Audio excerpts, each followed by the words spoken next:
Hi there, I'm Mariana and today I'm going to talk about a play I really like. It is called Waiting for Godot and it was written by Samuel Beckett in 1952. And although it was published in the early 50s, the play contains some of the key features of the postmodern era that at that time was beginning to emerge. The play consists of two acts in which the main characters, Vladimir and Estragon, meet by a tree to wait for someone called Godot. But who is this Godot, you may be asking yourselves? Well, we actually don't know.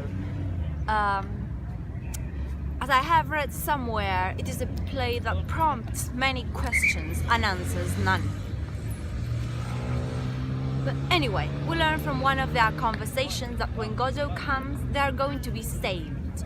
But they don't really know if they are waiting in the right place, or what Godot looks like, or how he's going to save them. And save them from what anyway? Boredom?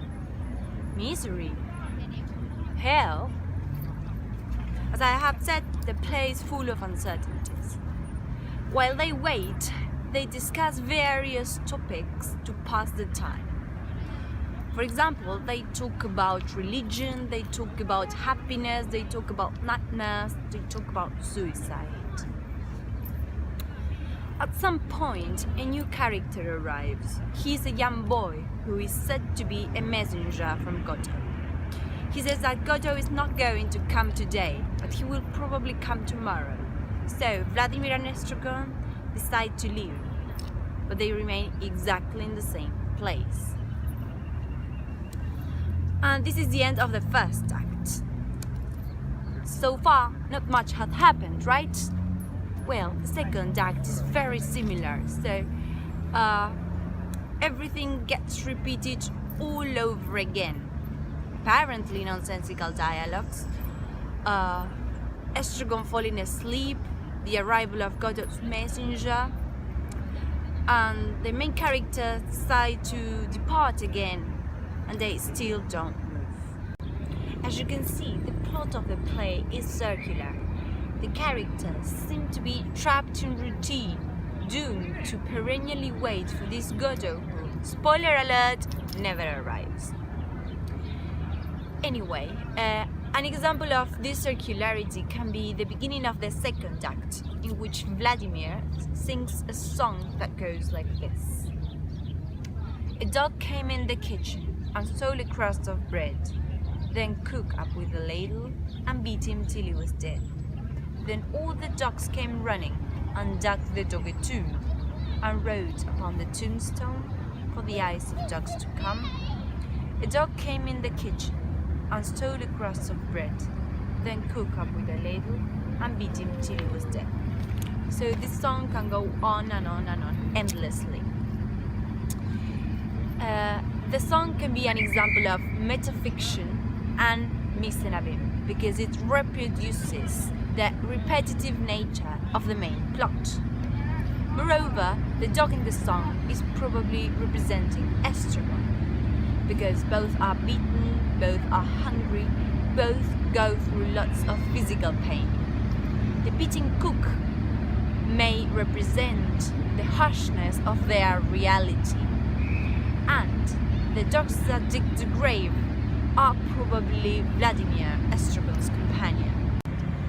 You can perceive Vladimir's feelings of resignation and nihilism in the song and throughout the play. Such feelings are also condensed in one of his reflections at the end of the second act, in which he acknowledges how meaningless their lives really are and how routine helps them cope with it.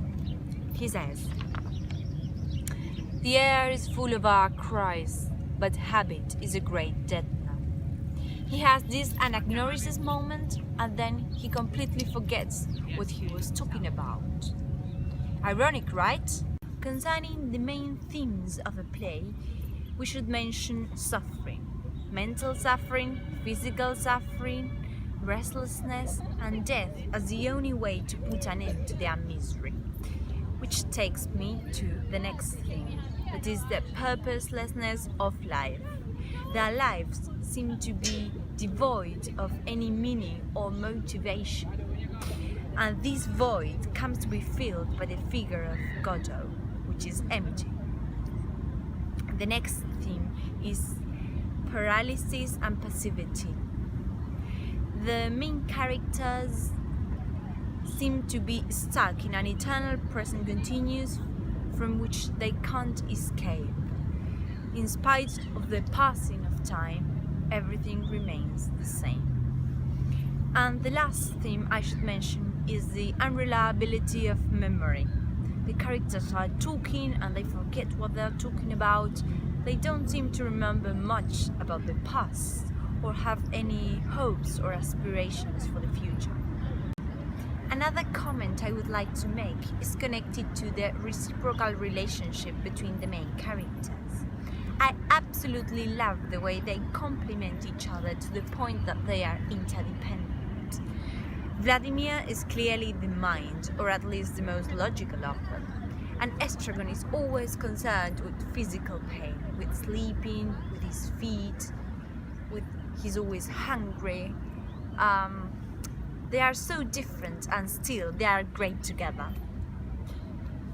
So I have read this play a couple of times, and what I really like about it is that every time I read it I find a new detail, a new question, a new issue that is worth considering and allows for a whole new interpretation. So if you are in the mood for reading something that makes you laugh, reflect about life and takes you out of your comfort zone, do not hesitate and delight yourself in some Waiting for Godot.